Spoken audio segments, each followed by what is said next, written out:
تاکید کے لیے فرمایا۔ صاحب مدارک فرماتے نا التاسیس اولا من التاکید، نیا حکم تاکید سے بہتر، تاکید نہ۔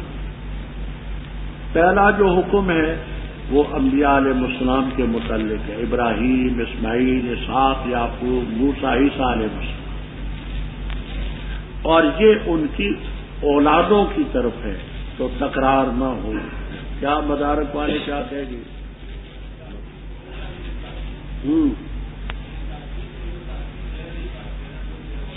تو وہ کیسے ہوگی؟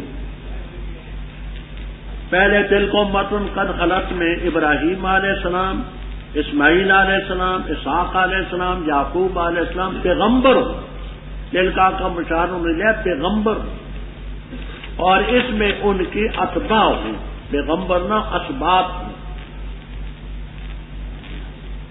بات سمجھ آ گئی؟ فرمایا ان کے لیے دونوں نے کمایا، تم نے جو تمہارے کمایا، ولا تسألون عما كانوا يعملون۔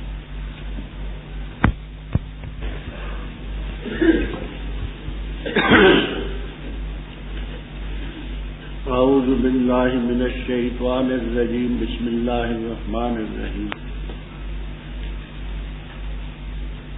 بتاکید کہہ دیں گے بے وقوف لوگوں میں سے کس چیز نے پھیرا ان کو ان کے قبلے سے، وہ قبلہ جس پر وہ تھے، تو کہہ دے اللہ تعالی ہی کے لیے مشرق اور مغرب ہدایت دیتا ہے جس کو چاہے صراط مستقیم کی طرف، اور اسی طرح ہم نے بنایا تمہیں امت وسطاً اعتدال والی، تاکہ ہو جاؤ تم گواہ لوگوں پر، اور تاکہ ہو جائے رسول صلی اللہ علیہ وسلم تم پر گواہ، اور نہیں بنایا ہم نے قبلہ وہ جس پر تو تھا، مگر تاکہ ہم جان لیں اس کو جو پیروی کرتا ہے رسول کی ان لوگوں سے جو پلٹتے اپنی دو ایڑیوں کے بل۔ اور بے شک قصہ یہ ہے کہ کانت تھا یہ پھرنا البتہ گراں مگر ان لوگوں پر جن کو اللہ نے ہدایت دی، اور نہیں اللہ تعالیٰ تاکہ ضائع کرے تمہارے ایمان کو، بے شک اللہ تعالیٰ لوگوں کے ساتھ البتہ شفقت کرنے والا مہربان۔ تحقیق سے ہم جانتے ہیں، دیکھتے ہیں تقلب وجہ کا پھرنا تیرے چہرے کا پھر سمائے آسمان کی طرف، پس البتہ ضرور ہم تجھے پھیر دیں گے اس قبلے کی طرف جس کو تو پسند کرتا ہے، پر پھر اپنا چہرہ طرف مسجد حرام کے، اور جہاں کہیں تم ہو اے امتیو تم بھی پھیرو اپنے چہروں کو اس کی طرف۔ اور بے شک وہ لوگ جن کو دی گئی کتاب البتہ جانتے ہیں کہ بے شک وہ حق ہے ان کے رب کی طرف سے، اور نہیں اللہ تعالی غافل اس کیا کاروائی سے جو وہ کرتے ہیں۔ اور البتہ اگر تو نے دی ان لوگوں کو جن کو دی گئی کتاب ہر قسم کی نشانی، نہیں پیروی کریں گے تیرے قبلے کی، اور نہیں تو پیروی کرنے والا ان کے قبلے کی، اور نہیں بعض ان کے پیروی کرنے والے بعض کے قبلے کی۔ اور البتہ اگر تو نے پیروی کی ان کی خواہشات کی بعد اس کے کہ تیرے پاس آ چکا علم، بے شک تو اس وقت البتہ ناانصافی کرنے والوں میں سے ہوگا۔ وہ لوگ جن کو ہم نے دی کتاب پہچانتے اس کو جیسے پہچانتے اپنے بیٹوں کو، اور بے شک کے گروہ ان میں سے البتہ چھپاتے حق کو، اور وہ جانتے ہیں حق تیرے رب کی طرف سے ہے، پر ہرگز نہ ہونا من الممترین شک کرنے والوں میں سے۔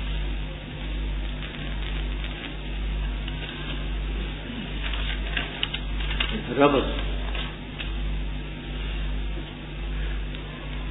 پہلے آپ نے وَلِلَّهِ الْمَشْرِقُ وَالْمَغْرِبُ میں قبلے کا اختصاراً تذکرہ سنا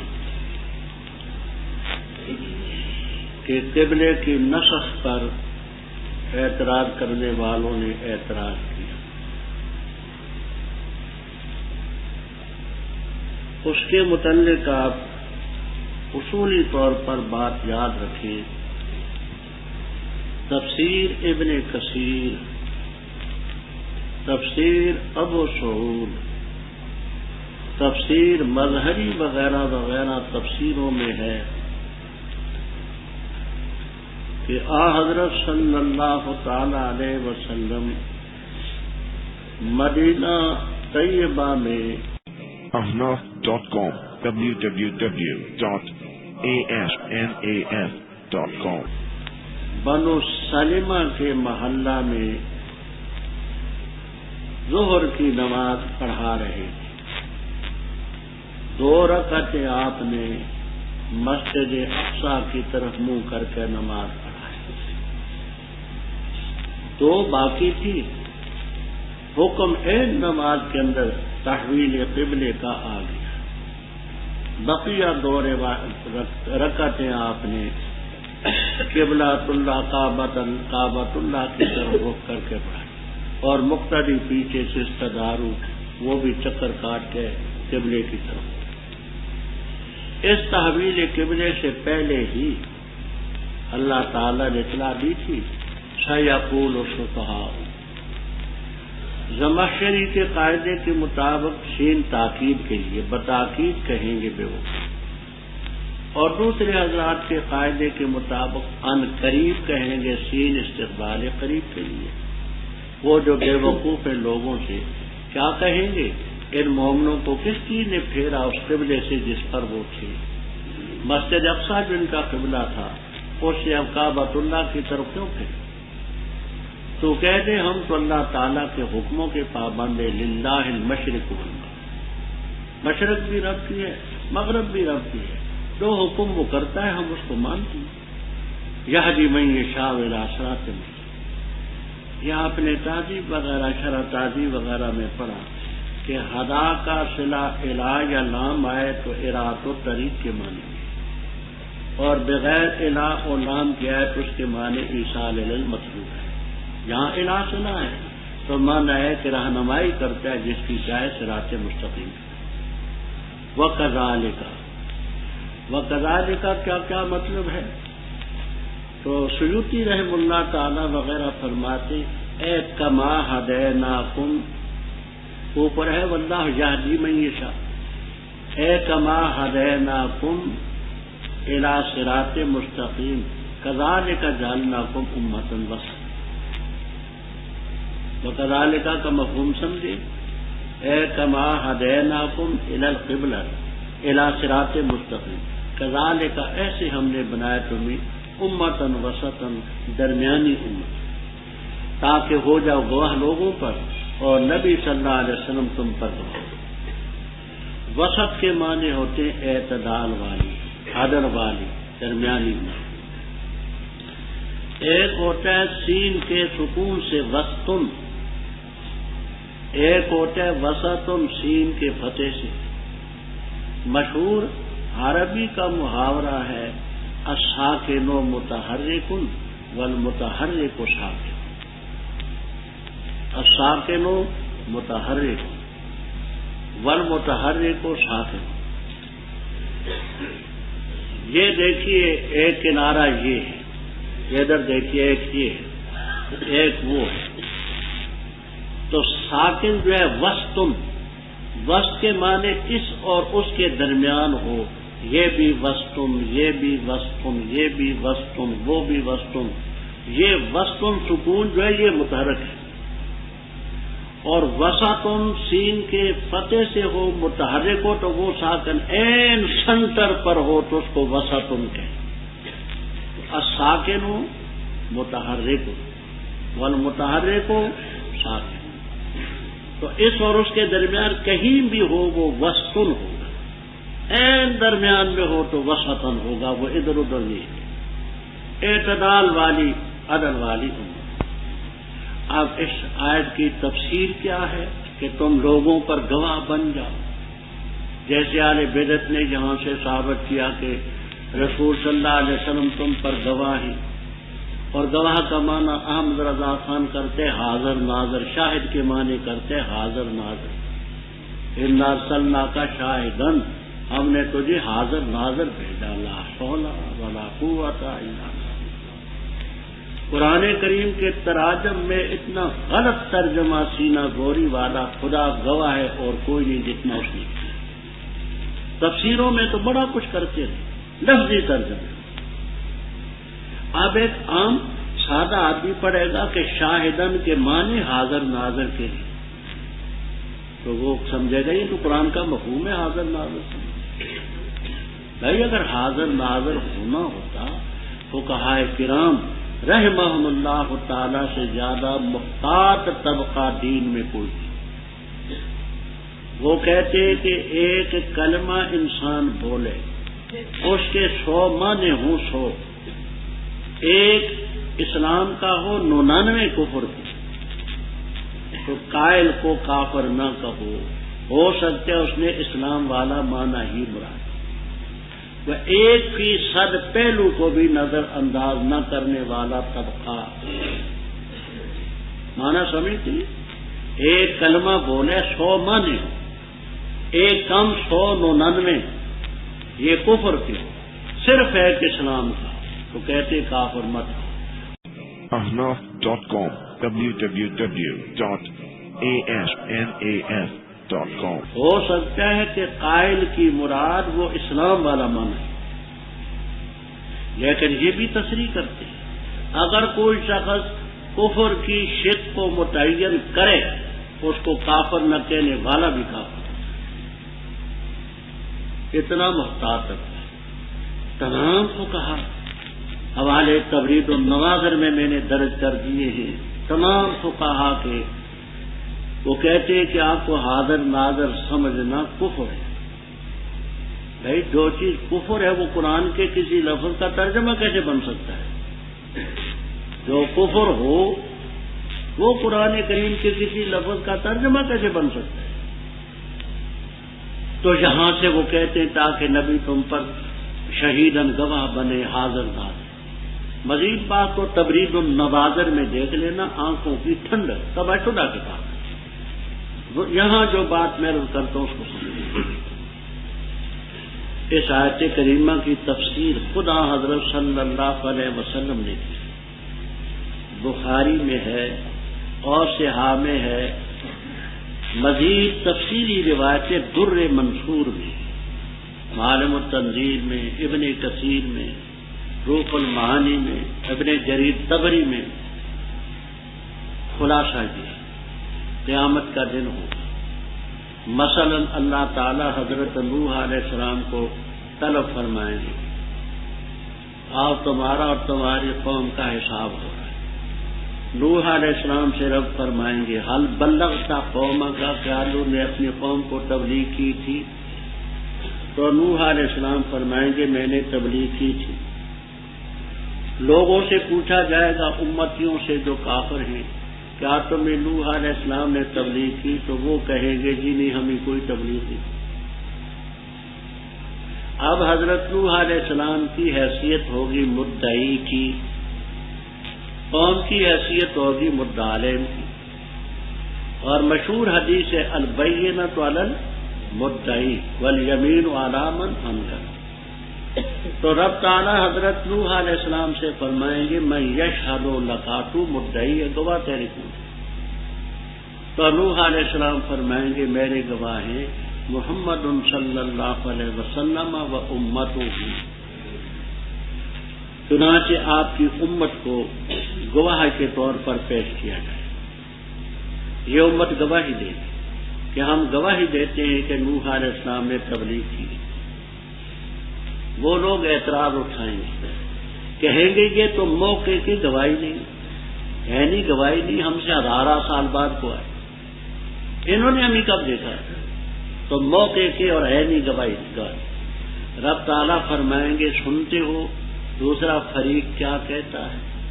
یہ امت کہے گی ہاں ہم سنتے ہیں، لیکن پروردگار اگر تو سچا ہے اور یقیناً سچا ہے تو ہماری گواہی بھی سچی۔ ہم نے تیری کتاب میں پڑھا ارسلنا نوحا الی قومہ فقال یا قوم اعبدوا اللہ۔ جس وقت یہ امت گواہی دے چکے گی تو آپ اس امت کی گواہی کا تزکیہ کریں گے، تزکیۃ الشہداء۔ اہم مقدمات جو ہوتے ہیں ان میں جج اور قاضی گواہوں کی صفائی بھی لیتا ہے، اس کو کہتے ہیں فقہی اصطلاح میں تزکیۃ الشہداء کہ گواہ سچے ہیں، اور پیشہ ور نہیں اور ان کو ان سے کوئی عداوت نہیں، تو یہ امت گواہی دے چکے گی، آپ اس امت کی گواہی کی صفائی پیش کریں گے۔ یہ اس آیت کی تفسیر خود حضرت صلی اللہ علیہ وسلم نے کی ہے، بخاری تک میں موجود ہے، تاکہ تم لوگوں پر گواہ بن جاؤ اور نبی صلی اللہ علیہ وسلم تم پر گواہ بن جاؤ۔ تو اس شہادت سے وہ شہادت مراد ہے، حاضر ناظر ہونا، اور یہ چیزیں قطعاً مراد ہے۔ ahnaf.com www.ahnaf.com اور نہیں بنایا ہم نے قبلہ وہ جس پر تو تھا، الا لنعلم، مگر تاکہ ہم جان لیں اس کو جو رسول کی پیروی کرتا ہے ان سے جو اپنی ایڑیوں کے بل پھرتے، ابو ٹرن کرتے، چلتے چلتے واپس ہو جاتے۔ اب نعلم کا معنی سمجھیں، معتزلہ کا یہ باطل مذہب ہے کہ چیزوں کے ظہور سے پہلے رب تعالیٰ ان کو نہیں جانتا، جب چیزیں ظاہر ہوتی ہیں تو رب تعالیٰ کا علم پھر ہوتا ہے۔ اور ایسی آیات سے لنعلم، لیعلم، یہ جو قرآن پاک میں آیتیں آتی ہیں ان سے استدلال کرتے تاکہ ہم جان لیں۔ تو مطلب یہ کبھی تک رب نے جانا تو نہیں۔ اہل حق کہتے ہیں اللہ تعالیٰ کا علم ازلی ہے، وہ پہلے ہی سے جانتا ہے۔ لنعلم کا معنی کرتے علم ظہور، لنعلم کا معنی علم ظہور۔ اب علم ظہور کا کیا معنی ہے؟ روح المعانی بیان القرآن وغیرہ میں ہے، علم ظہور کا معنی یہ ہے کہ جب چیز ظاہر ہو جاتی ہے تو مخلوق کے علم میں آتی ہے، اس سے پہلے اس کے علم میں نہ تھی، مخلوق کے علم۔ جب مخلوق کے علم میں آ جاتی ہے تو مخلوق یہ یقین رکھتی ہے کہ یہ خدا کے علم میں تھی، خدا کا علم اس کو بھی حاوی۔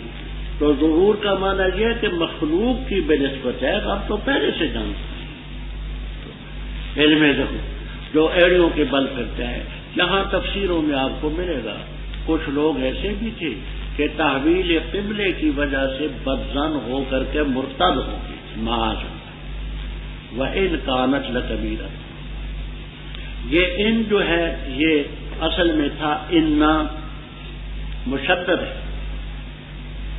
اور اس کی دلیل اور قرینہ یہ ہوتا ہے کہ اس کی لام پر خبر پر لام ہوتی ہے۔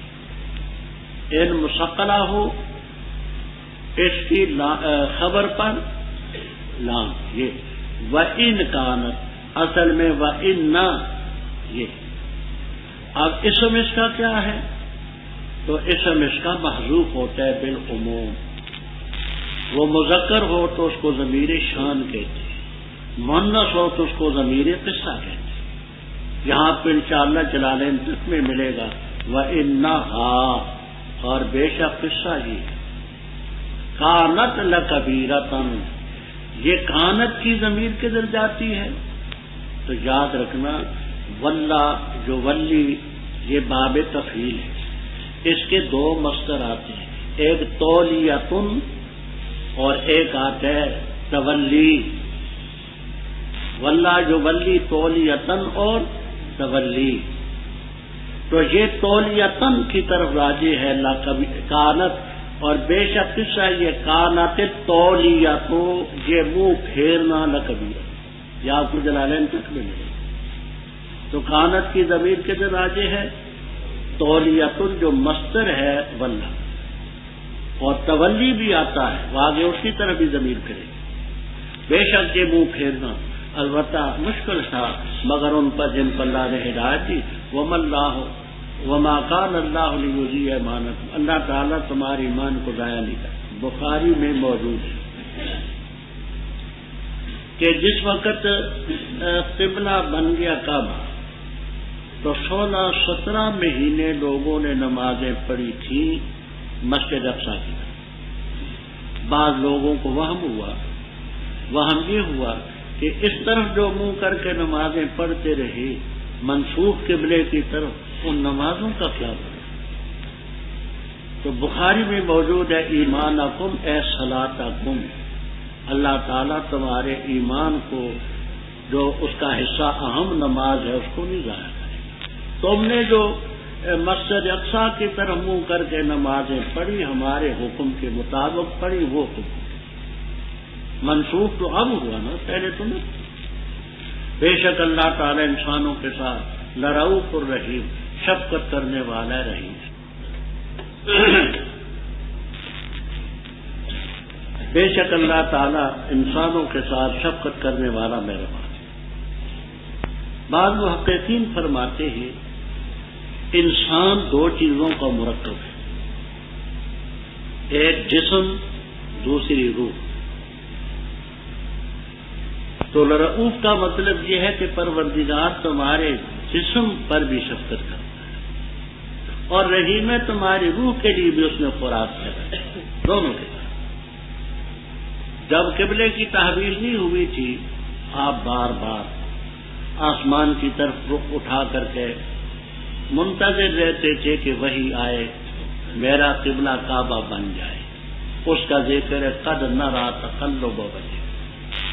آپ نے عام نحو کی کتابوں میں پڑھا ہوگا کہ قد کا لفظ ماضی پر آئے تو تحقیق کے لیے ہوتا ہے، مضارع پر آئے تو تقلیل کے لیے ہوتا ہے، لیکن متن متین، رضی، مغن لبیب وغیرہ میں تصریح ہے کہ قد مضارع پر داخل ہو کر کے بھی تحقیق کا معنی دیتا ہے۔ قد یعلم اللہ الموقین کی مثال پیش کرتی ہے، تو تقلیل نہ ہو، تحقیق سے ہم دیکھتے ہیں تیرے چہرے کو، پھر نہ تیرے چہرے کا پھر سمائے۔ یہی بات نوٹ کر لیں۔ نوحات کے دو گروہ مشہور ہیں، ایک کوفیین، دوسرے بصریین۔